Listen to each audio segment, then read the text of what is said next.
Hi hello నమస్తే life of అరుణ ఛానల్కి స్వాగతం. ఈరోజు మరొక కొత్త వీడియోతో మీ ముందుకు వచ్చాను. పెసర్లతో గారెలు చాలా టేస్టీగా, హెల్తీ కూడా, క్రిస్పీగా ఉంటాయి. నేను ఒక బౌల్ పెసర్లు తీసుకున్నాను. ఇసుక లేకుండా నీట్గా ఉన్నాయి చూసుకోండి. ఒకవేళ ఏమన్నా ఉంటే వాటిని నీట్గా చేసుకొని, రాళ్ళు అవి లేకుండా చూసుకొని నానబెట్టుకోండి. మంచిగా కడిగి ఆ వాటర్ తీసేసి మళ్ళీ ఫ్రెష్ వాటర్ పోసి ఒక 3 అవర్స్ అట్లా నానబెట్టుకోవాలి. మరీ ఎక్కువ నానినా కూడా మెత్తగా వస్తాయి. క్రిస్పీగా రావాలి అని అంటే ఒక 3 అవర్స్ నానితే సరిపోతుంది. ఇప్పుడు 3 అవర్స్ తర్వాత ఇట్లా చూస్తే బాగా నిండా నీళ్ళు పోయకుండా ఇలా అయ్యేటట్టే చూసుకోండి. బాగా వాటర్ పీల్చుకున్నా కానీ టేస్ట్ మారిపోద్ది. వెల్లుల్లి, పచ్చిమిర్చి, కరివేపాకు, ఉల్లిపాయలు, కొత్తిమీర, కొంచెం అల్లం ముక్కలు, అది మీ ఆప్షనల్, జీలకర్ర, ధనియాలు. మిక్సీ జార్లో మనము జీలకర్ర, ధనియాలు, వెల్లుల్లి ఒక 7-8, ఒక 4 పచ్చిమిరపకాయలు, 4 లేక 3 మీరు టేస్ట్ తగినట్టు చూసుకోండి. కొన్ని పెసళ్ళు వేసి ఒక 2 సార్లు ఇట్లా మిక్సీలో వేసి తిప్పినట్టయితే అవి ముందుగా అంటే ఫస్ట్ అన్నిటితో వేస్తే అంత బాగా నలగవు. ఇప్పుడు మళ్ళీ కొంచెం కరివేపాకు వేసి, ఉప్పు వేసి, మిగతా పెసళ్ళు కూడా వేసేసి మళ్ళీ తిప్పాలి ఒక 2 సార్లు. బాగా మెత్తగా పేస్ట్లా కాకుండా మధ్య మధ్యలో కొంచెం పలుకుల్లాగా పలుకుల్లాగా ఉండేటట్టు చూసుకోవాలి. కంప్లీట్గా పేస్ట్ కాకుండా. ఇప్పుడు మనం తీసుకున్న కొత్తిమీర, అల్లం ముక్కలు, కరివేపాకు, మిగతా కరివేపాకు కూడా వేసి, కొత్తిమీర ఇంకా కొంచెం ఉంటే అది కూడా వేసేసి, ఉల్లిపాయలు, తరిగిన ఉల్లిపాయలు ఉన్నాయి కదా, అవి కూడా వేసుకోవాలి. ఇంకా నేను ఇప్పుడు కొంచెం సపరేట్ చేస్తున్నా, అందుకే వేయట్లేదు.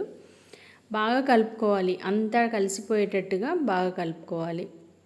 ఎందుకంటే ఒక దగ్గర ఆకులన్నీ వచ్చి ఒక దగ్గర కంప్లీట్గా లేకుంటే బాగుండదు కాబట్టి అంతా కలిసిపోయేలాగా బాగా కలుపుకోవాలి. నేను సపరేట్ చేస్తున్నాను. ఉల్లిపాయలుతో కొన్ని, ఉల్లిపాయలు లేకుండా కొన్ని చేస్తున్నాను. అందుకే తీసేస్తున్నా పక్కకు పెట్టి. ఇప్పుడు తరిగి పెట్టుకున్న ఉల్లిపాయల ముక్కలు వేసి కలపాలి. బాగా అంతటా కలిసేటట్టు కలుపుకోవాలి. కలర్ కొరకు కొంచెం కలర్ఫుల్గా కనిపించడానికి కొంచెం పసుపు వేస్తున్నాను. అది మీ ఇష్టాన్ని బట్టి మీరు వేసుకోండి. బాగా మెత్తగా ఉండవు కాబట్టి, అంటే మరీ మెత్తగా ఉంటే ఆయిల్ బాగా పీల్చుకుంటుంది. ఈ రకంగా పలుకుల్లాగా మధ్యలో కొంచెం పెసర ముక్కలు ఉండేటట్టుగా చూసుకోవాలి. పెసర్లు పూర్తిగా నలగకుండా కొంచెం బరకగా ఉండేటట్టే చూసుకోండి. స్టవ్ మీద కడాయి పెట్టుకొని ఆయిల్ పోసి,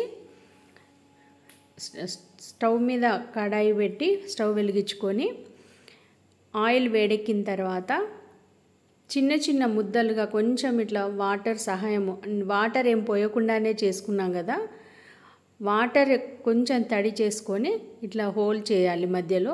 బాగా నీట్గా, అంటే మొత్తము కాలుతుంది, మధ్యలో పిండిలాగా ఉండకుండా మీడియం ఫ్లేమ్లో పెట్టి కాల్చుకోండి. ఒక పక్క కాలిన తర్వాత మరో పక్కకు 2 సార్లు అట్లా తిప్పి మంచి కలర్ వచ్చే వరకు చూసుకొని తీయండి.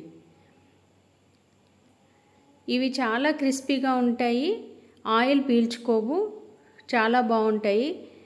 మీరు ఒకసారి చేసి చూడండి. ఇది నాన్ వెజ్ తినే వాళ్ళకు కూడా, నాన్ వెజ్లో మటను, చికెను అలాంటి కర్రీస్లో కూడా బాగుంటాయి. ఇంకా టీ టైంలో కూడా బాగుంటాయి. వర్షాలు పడుతున్నప్పుడు, బాగా వర్షాకాలంలో కానీ చేసుకుంటే, సమ్మర్ ఈవినింగ్ చేసుకున్నా కానీ ఈవినింగ్ టైంలో, టీ టైంలో అయినా బాగుంటాయి. ఇట్లా మళ్ళోసారి రెండో వాయిలో కూడా నేను అలాగే చేస్తున్నాను. అంటుకుంటే కొంచెం వాటర్ సహాయం తడి చేసుకోవాలి. మధ్యలో చిన్న హోల్ చేయడం వల్ల మొత్తం చుట్టూ కాలుతుంది, లోపల కూడా మంచిగా కరెక్ట్గా కుక్ అయ్యి లోపల మెత్త పిండిలాగా ఉండకుండా ఉంటుంది. అందుకే మధ్యలో కొంచెం హోల్ చేయాలి. ఇట్లా మంచిగా కాల్చుకొని రెండు పక్కల కాలేటట్టు చూసుకొని మంచి కలర్ వచ్చే వరకు కాల్చి తీసి ఒక టిష్యూ పేపర్ వేసుకున్న బౌల్లో వేసుకుంటే ఏమన్నా కొంచెం ఆయిల్ ఉంటే ఆ ఆయిల్ కూడా ఆ పేపర్ పీల్చుకుంటుంది. ఇప్పుడు కరెక్ట్గా ఇవి కాలినాయి కదా, ఇప్పుడు తీసేద్దాం. ఇట్లా అన్నీ ఇలాగే చేసుకోండి. సాస్తో కూడా వీటిని సర్వ్ చేసుకుంటే చాలా బాగుంటుంది. మీరు కూడా ఇవి చేసి మీ టేస్ట్ ఎలా ఉందో మీరు చెప్తే కామెంట్ రూపంలో కామెంట్ బాక్స్లో తెలియజేయండి. ఇదేనండి ఈరోజు వీడియో. మీకు నచ్చితే లైక్ చేయండి, షేర్ చేయండి, కామెంట్ చేయండి, సబ్స్క్రైబ్ చేసుకోండి. మీ కామెంట్ను తెలియజేస్తారని, మీరు కూడా చేసుకొని టేస్ట్ ఎలా ఉందో చెప్తారని నేను అనుకుంటున్నాను. బాయ్ అండి.